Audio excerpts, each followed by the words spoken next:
जय श्री राम भाइयों। आज ओम प्रकाश राजभर और अखिलेश यादव जी की संयुक्त रैली के संवाद को सुन रहा था, जहां पर अखिलेश यादव जी बड़ी आतुरता के साथ और एक छद्म लालच के आधार पर वक्तव्य दे रहे थे कि अल्पसंख्यकों, दलितों और पिछड़ों के हित की बात करेंगे। तो मेरा मानना है कि अखिलेश यादव जी, आज आपका ब्राह्मण प्रेम कहाँ चला गया? आपको ब्राह्मणों के वोट की आवश्यकता नहीं है। आप सर्व समाज के हित की बात क्यों नहीं कर पाते हैं?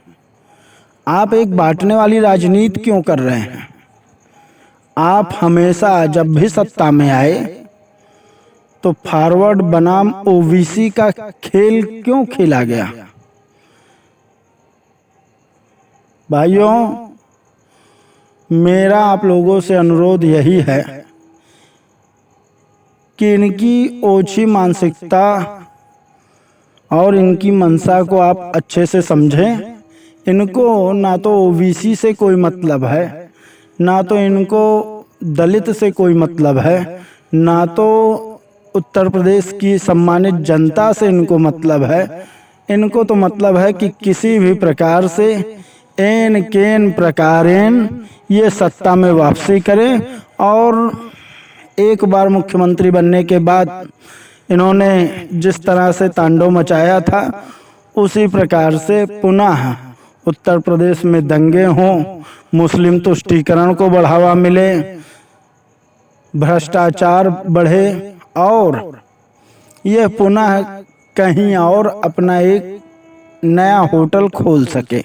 इस उद्देश्य के साथ जो लोग इस देश को गुमराह करने की कोशिश करते हैं, जनता को गुमराह करने की कोशिश करते हैं, हम लोगों को एकजुट होकर उत्तर प्रदेश के हित के लिए, उत्तर प्रदेश की जनता के हितों को ध्यान में रखते हुए अपना मत, अपनी विचार, अपने वोट सोच समझकर राष्ट्र के हित में देना है, ना कि इन लोगों के द्वारा झूठे प्रलाप और झूठे प्रलोभन से, झूठे दिखावे और झूठे वादों के जरिए खराब करना है। मेरा कहना है कि आज कुछ दिन से उन लोगों का अयोध्या में भ्रमण हो रहा है जो लोग कभी राम के अस्तित्व पर उंगली उठाते थे, कभी राम मंदिर निर्माण पर सवाल उठाते थे, कभी कहते थे कि मेरी नानी ने कहा है कि राम उस जगह पर नहीं रह सकते जहां पर मस्जिद तोड़कर मंदिर बनाई जाए। तो आज मैं पूछना चाहता हूं उस महाशय से कि वो अयोध्या में क्या घंटा बजाने गए थे?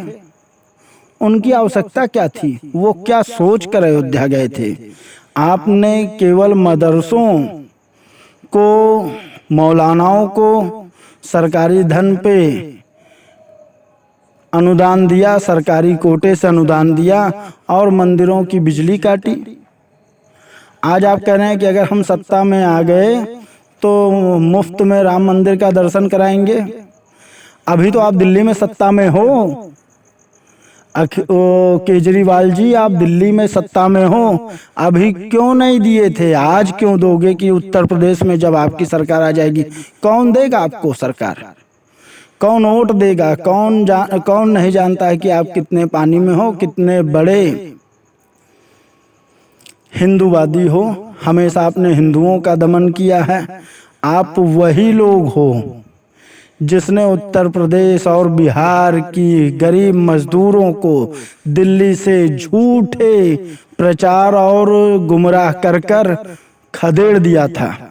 आज उन मजदूरों के बीच, उस जनता के बीच और उस प्रदेश के लोगों पर आघात पहुंचाकर उसी प्रदेश में आकर ये सोचते हो कि हम अयोध्या आ जाएंगे, दर्शन कर लेंगे सरयू नदी का, कुछ पूजन पाठ कर लेंगे, कुछ तथाकथित संतों से मिल लेंगे, जो फोटो रूपी संत हैं अयोध्या के, उनसे मिल लेंगे और आपको जो है उत्तर प्रदेश की जनता वोट दे देगी।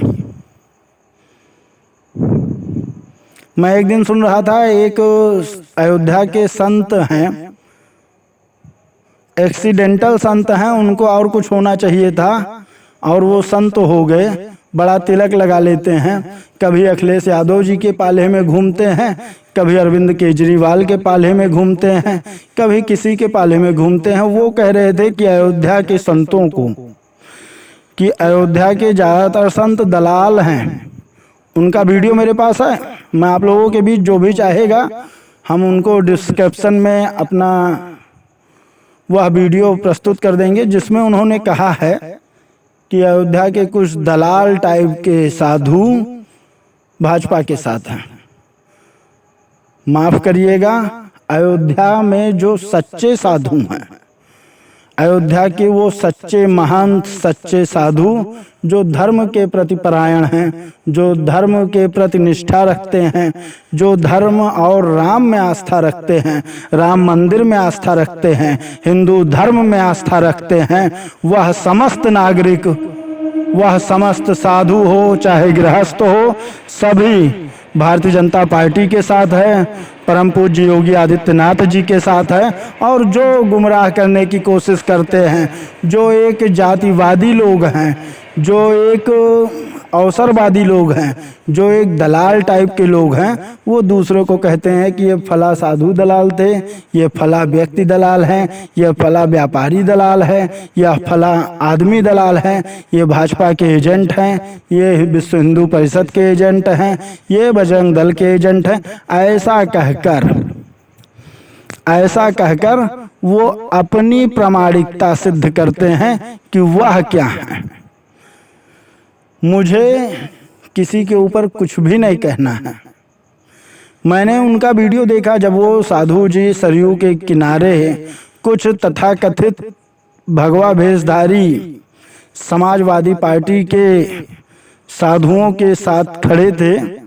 मैं उसमें पहचाना कि उनमें ज़्यादातर जो साधु समाज के लोग थे वो यादव जाति से थे। मैं भली भांति जानता हूँ, क्योंकि मैं अयोध्या का निवासी हूँ, मैं उनको भली भांति पहचानता हूँ।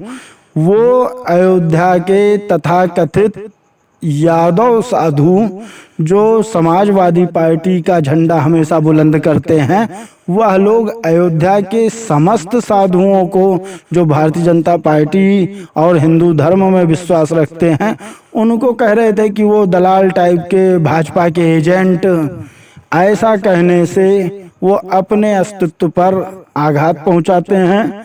वह यह नहीं सोचते कि वो क्या बोल रहे हैं।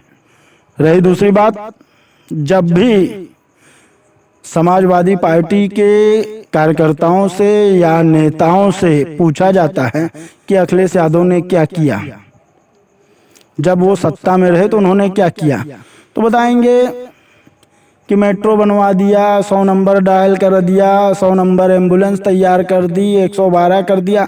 तो 100 नंबर डायल तो हमेशा रहा, पुलिस का हमेशा रहा 100 नंबर। एम्बुलेंस दिलाई, लेकिन उस एम्बुलेंस पर आपातकालीन एम्बुलेंस नहीं लिखी गई, उस पर सरकारी पैसे से समाजवादी एम्बुलेंस चलाई गई थी। आज ऐसा नहीं है। आज कहीं पर भी योगी जी के द्वारा, पूज्य महाराज श्री योगी आदित्यनाथ जी के द्वारा कोई भी योजना चल रही है, उसमें भारतीय जनता पार्टी योजना नहीं चल रही है, उसमें हिंदू युवा वाहिनी की कोई योजना नहीं चल रही, उसमें जनता की योजना चल रही है। सरकारी धन का दुरुपयोग नहीं हो रहा है, सदुपयोग हो रहा है। मैं पूछना चाहता हूं, आज जो दलितों, पीड़ितों और अल्पसंख्यकों की बात करके, अल्पसंख्यकों के हितों की बात करके जनता को गुमराह करने की कोशिश कर रहे थे, उनको याद नहीं है कि कोरोना के समय उन्होंने किन गरीब, दलित, असहाय, पीड़ित, शोषित लोगों की मदद की है। हमें एक भी वीडियो दिखाएं, हमें एक भी ऐसा चीज दिखाएं कि जिसमें उन्होंने गरीब, शोषित, पीड़ित, गरीब जनता की समाजवादी पार्टी के कोटे से या ओम प्रकाश राजभर के कोटे से या फिर बहुजन समाज पार्टी के कोटे से या कांग्रेस पार्टी के कोटे से या आम आदमी पार्टी के कोटे से मदद की गई हो। मदद किया है, गरीबों की असली मदद किया है अगर किसी ने, तो परम पूज्य योगी आदित्यनाथ जी ने किया है। मदद किया है तो भारतीय जनता पार्टी ने किया है। मदद किया है तो हिंदू युवा वाहिनी ने किया है।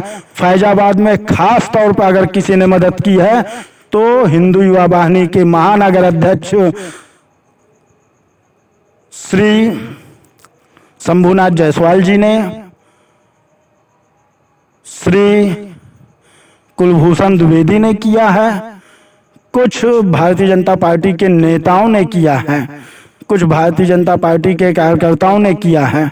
बहुत से कार्यकर्ता हैं जिनका नाम लेने में मेरे को काफी समय लगेगा, लेकिन मैंने नहीं देखा कि समाजवादी पार्टी के किसी नेता ने, बहुजन समाज पार्टी के किसी नेता ने, कांग्रेस के किसी नेता ने घर घर जाकर खाद्य सामग्री पहुंचाई हो, घर घर जाकर मास्क वितरित किया हो, घर घर जाकर सैनिटाइजर वितरित किया हो।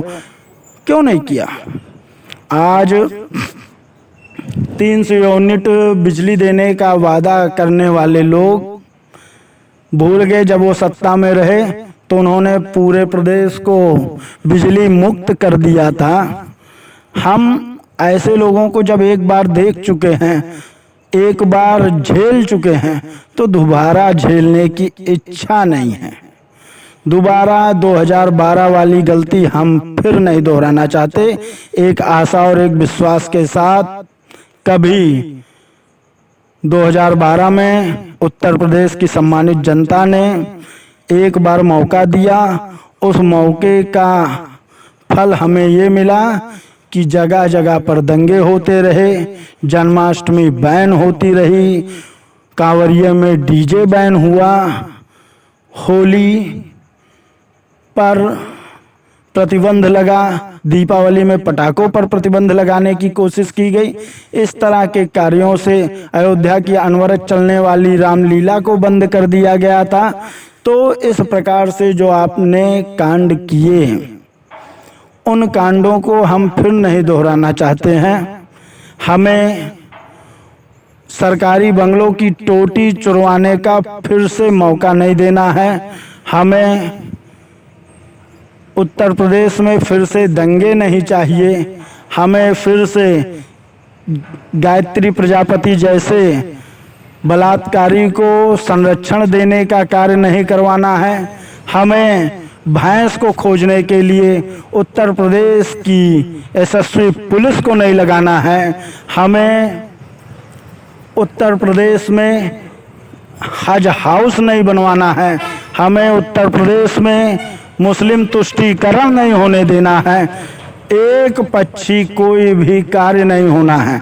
अखिलेश यादव जी, ओम प्रकाश राजभर जी, आप लोगों से कहना चाहता हूं कि क्या कारण है कि आप सर्व समाज की बात नहीं कर पाते हो? क्या कारण है कि आप सवर्ण समाज को साथ लेकर चलने की बात नहीं कर पाते हो? आप केवल गुमराह करना चाहते हो ओबीसी को, आप गुमराह करना चाहते हो अल्पसंख्यक समाज को। आप उनके कंधे पर बंदूक रखकर अपने घरों की तिजोरी भरने की जो कोशिश कर रहे हो, उसको हम हिंदू समाज के लोग निश्चित तौर पर सफल नहीं होने देना चाहते हैं और ना होने देंगे। आप कितना भी जोर लगा लो, फिर से 2022 में कमल खिलेगा, फिर से परम पूज्य योगी आदित्यनाथ जी के सुशासन की सरकार स्थापित होगी और फिर से उत्तर प्रदेश में 24 घंटे बिजली, 24 घंटे पानी और कानून व्यवस्था उच्च कोर्ट की ही रहेगी। इसी आशा को हम अपने हृदय में रखते हैं और कहना चाहता हूं उन लोगों से हाथ जोड़कर विनती है जो लोग कभी राम के अस्तित्व पर सवाल उठाए थे, जो अपने को हिंदू नहीं मानते हैं, जो ये नहीं कह सकते थे कि रामलला हम आएंगे मंदिर वहीं बनाएंगे, ऐसे उन मक्कारों को, उन मूर्खों को, उन चूतियों को कहना चाहता हूं वो अयोध्या आकर हिंदुओं को गुमराह करने की कोशिश ना करें, क्योंकि अयोध्यावासी राम में पूर्ण आस्था रखते हैं और जो राम में पूर्ण आस्था रखता है वो परम पूज्य योगी आदित्यनाथ जी में भी आस्था रखता है, वह भारतीय जनता पार्टी में भी आस्था रखता है, वह राम मंदिर में आस्था रखता है। वो लोग जो कभी अस्पताल बनाने की बात कर रहे थे, जो स्कूल कॉलेज बनाने की बात कर रहे थे, वो आज राम मंदिर पे मुफ्त दर्शन कराने की बात कर रहे हैं। ये हमारे गले नहीं उतरती है। हम ऐसे लोगों का पूर्ण बहिष्कार करने की मांग करते हैं। अयोध्या के समस्त नागरिकों से आह्वान करते हैं, ऐसे लोगों को सम्मानित करें, ऐसे लोगों को काले झंडे से सम्मानित करें, ऐसे लोगों को दौड़ाएं, ऐसे लोगों को भगाएं, लेकिन इनके झांसे में ना आए, क्योंकि ये बाद में वही काम करेंगे जो आपको नागवार गुजरेगा। आपको याद होगा अभी कुछ दिन पहले तक अखिलेश यादव जी ब्राह्मणों के हितों की बात कर रहे थे, आज रामाचल राजभर जी को पा गए तो ब्राह्मणों को भूल गए। आज याद करने लगे दलित, शोषित, पीड़ित, अल्पसंख्यक समाज को। कल जब ब्राह्मणों के बीच जाएंगे तो कहेंगे कि मेरा सब ब्राह्मणों से बड़ा लगाव है, मैं चाहता हूं ब्राह्मणों का। तो मैं कहना चाहता हूं, कभी आप ब्राह्मणों की बात कर रहे थे तो मुख्यमंत्री पद की कुर्सी छोड़ दीजिए, आप मुख्यमंत्री पद के लिए किसी ब्राह्मण को खड़ा कर दें, किसी दलित को खड़ा कर दें या किसी अल्पसंख्यक को खड़ा कर दें। नहीं कर सकते। जिन राजभर समाज के लोगों के वोट के बल पर अखिलेश यादव जी सत्ता पाने की कोशिश कर रहे हैं, बड़ा फुदक रहे हैं। कभी 2000 लोकसभा के चुनाव के समय ये मायावती जी के साथ फुदक रहे थे, फुद के और धड़ाम से गिर पड़े। आज उसी प्रकार से उस नेता के पीछे भगे हैं जिसको भारतीय जनता पार्टी ने पूछा नहीं, किनारे कर दिया, जिसने भारतीय जनता पार्टी को खुला आह्वान किया था कि अगर हमारी बात होती है तो हम भाजपा के साथ गठबंधन कर लेंगे, लेकिन जब लिफ्ट नहीं मिली तो अखिलेश जी लपक लिए। तो भाइयों, कहना ये चाहता हूँ, ये लपकन क्रिया करने वाले लोगों से, ये किसी को दंडवत करने वाले लोगों से, जिनकी कोई विचारधारा नहीं है, इनकी विचारधारा केवल है अर्थ लाभ। तो अर्थ लाभ पाने वाले लोगों को हमें समझना होगा, पहचानना होगा। और ये जो जनता को गुमराह करने की कोशिश करके दलित, पीड़ित, शोषित लोगों की बात करते हैं, लेकिन दलित, शोषित, पीड़ित लोगों का कभी मदद नहीं करते, ऐसे लोगों का पूर्ण बहिष्कार करना है। हाँ, लगी अगर बात, आप ये भी कहते हैं अखिलेश यादव जी कि आपने बेरोजगारी एक मुद्दा है, आप कहते हो कि बेरोजगारी एक मुद्दा है, तो मैं पूछना चाहता हूँ कि जब आप मुख्यमंत्री थे तो आपने कितने बंद मिलों को फिर से चालू कराया है? मुझे जवाब दें, कितने बंद मिलों को फिर से चालू कराया है? यह बात समाजवादी पार्टी के लोग अगर बता सकें तो किसी भी प्रकार से पोस्ट के माध्यम से, कमेंट के माध्यम से या अन्य स्रोतों से बताएं कि अखिलेश यादव जी ने अपने कार्यकाल में कितनी बंद मिलों को पुनः चालू कराया है, जो कभी अखिलेश यादव जी के पिताजी और अखिलेश यादव जी के बुआ जी के कार्यकाल में बंद हुई थी। उन मिलों में से कितने मिलों को अखिलेश यादव जी ने पुनः चालू कराया था, यह बताने की कृपा करें। मैं मान लूंगा कि अखिलेश यादव जी उत्तर प्रदेश का भला चाहते हैं, उत्तर प्रदेश का भला नहीं चाहते हैं। अरे जो अपने बाप का नहीं हुआ, अपने चाचा का नहीं हुआ, जिसने उसको राजनीति के गुर सिखाए, उसका नहीं हुआ, ये उत्तर प्रदेश की जनता का क्या होगा? मैं यही कहना चाहता हूँ कि एक भी चीनी मिल या एक भी मिल इन्होंने नहीं चालू कराई। अगर किसी ने चालू करवाया है तो परम पूज्य योगी आदित्यनाथ जी महाराज हैं, जिनके शासनकाल में मुंडेरवा चीनी मिल पुनः संचालित हुई और आज उत्पादन दे रही है।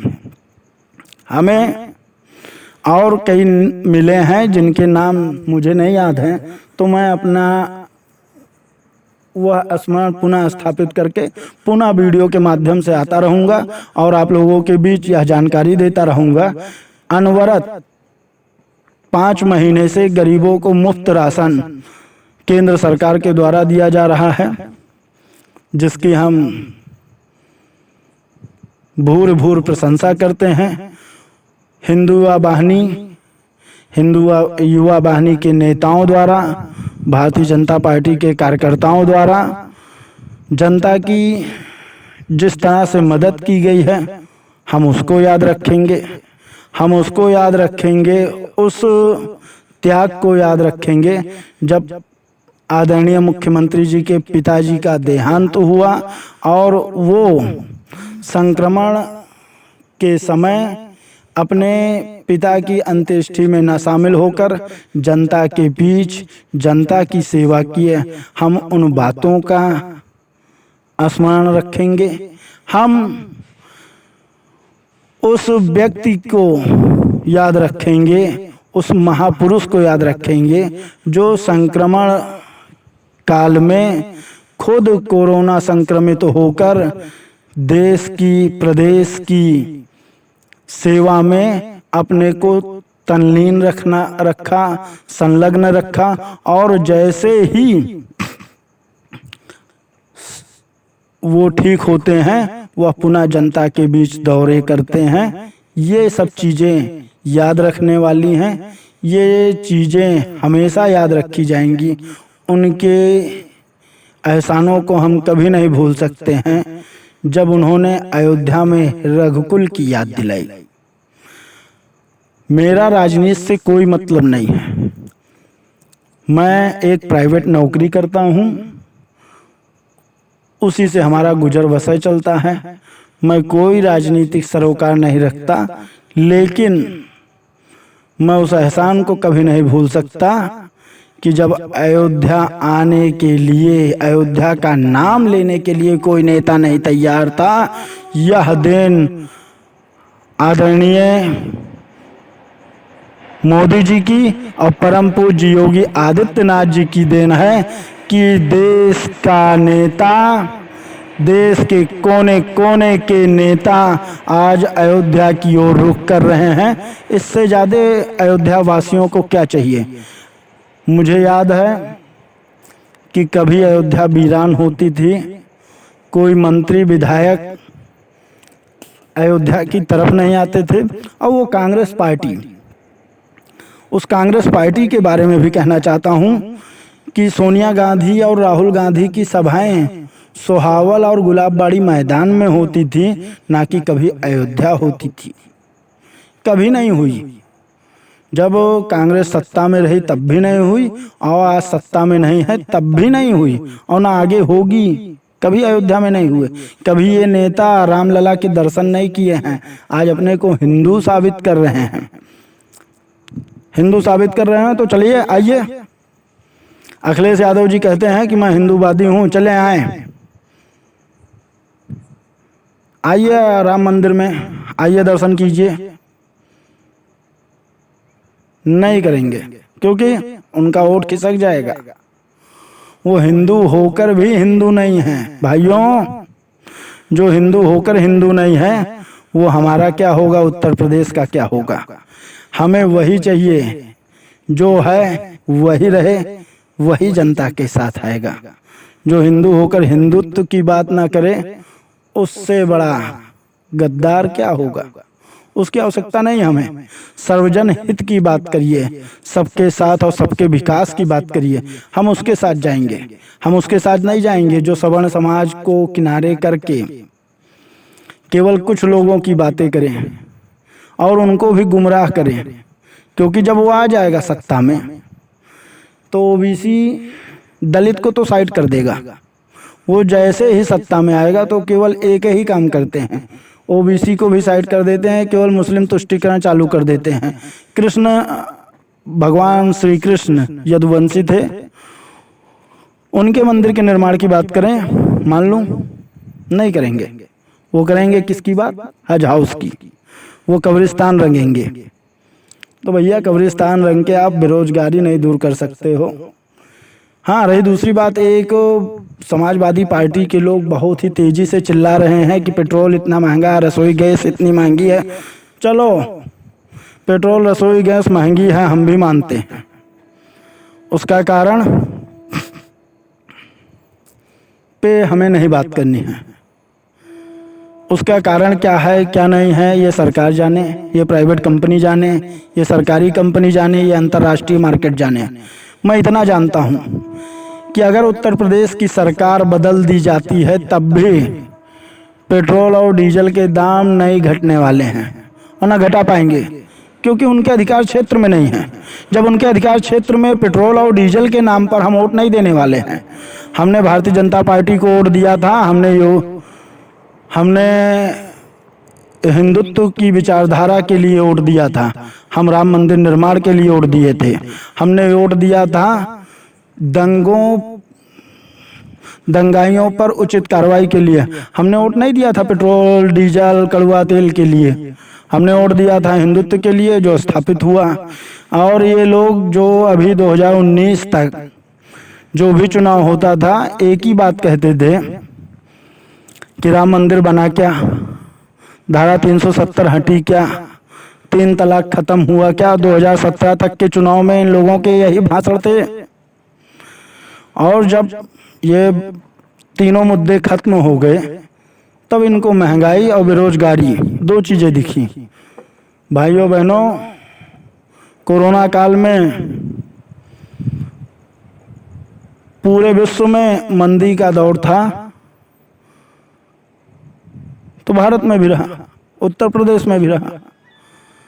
आज बेरोजगारी है, लेकिन वो बेरोजगारी दूर करने के लिए आपने कोई प्रयास कभी नहीं किए थे। 3 बार मुख्यमंत्री रहने वाले लोग उत्तर प्रदेश की बंद मिलों को नहीं चालू कर पाए, तो हम उनको मौका क्यों देंगे। 3 बार समाजवादी पार्टी की सरकार रही, 2-3 बार बहुजन समाज पार्टी की सरकार रही। इन लोगों ने जो पुरानी मिले थे उनको बंद किया, उनका नवीनीकरण नहीं किया है जिससे बेरोजगारी कम की जा सके। संडीला कताई मिल, फतेहपुर कताई मिल, बस्ती शुगर मिल, ये सब बंद हुए। किसके कार्यकाल में बंद हुए हैं, इस पर भी विचार करिए कि इनके बाप दादा बुआ इन लोगों की सरकारों के द्वारा इन मिलों को बंद किया गया। तो आज ये बात कर रहे हैं कि बेरोजगारी कम करेंगे। कहाँ से कम करोगे भाई, करोगे कहाँ से कम। आपने तो कुछ किया नहीं, किया जिसने इनके 10 साल के कुकर्मों को पाटने में 5 साल कम पड़े हैं। मैं आप लोगों से आग्रह करता हूं, एक बार पुनः परम पूज्य योगी आदित्यनाथ जी महाराज को मौका दें। अभी बिजली की समस्या का निदान किया गया है, अभी राम मंदिर का मार्ग प्रशस्त हुआ है, अभी उत्तर प्रदेश की जनता को दंगा मुक्त किया गया, उत्तर प्रदेश की कानून व्यवस्था को सुदृढ़ किया गया है। मुझे आशा है, मुझे यह विश्वास है, परम पूज्य योगी आदित्यनाथ जी महाराज उत्तर प्रदेश की जनता को निराश नहीं करेंगे। मेरा आप लोगों से एक ही कहना है, आपने मायावती का शासन देखा, आपने मुलायम सिंह का शासन देखा, आपने फिर मायावती का शासन देखा, आपने फिर अखिलेश यादव का शासन देखा है। मेरा कहना है, इन लोगों ने जब बिजली की समस्या का निदान नहीं किया, इन लोगों ने उत्तर प्रदेश की कानून व्यवस्था को सुदृढ़ नहीं कर पाए, ये लोग जब बंद मिलों को बंद करते गए, चालू नहीं कर पाए, उस पर करारा तमाचा है परम पूज्य योगी आदित्यनाथ जी महाराज। उन्होंने मुंडेरवा चीनी मिल स्थापित किया और पुनः संचालित करवाया है, और कई मिलें हैं जिनको संचालित किए हैं। निश्चित तौर पर आज बिजली की समस्या का निदान हुआ है, कल बेरोजगारी की समस्या का निदान होगा। एक मौका और देने में क्या जाता है। एक बार फिर से उत्तर प्रदेश में कमल खिलाएं। निश्चित तौर पर मेरा मानना है कि बाबा आपको निराश नहीं करेंगे। निश्चित तौर पर उत्तर प्रदेश के भाग्य को परिवर्तित करने का काम करेंगे। जय हिंद, जय श्री राम।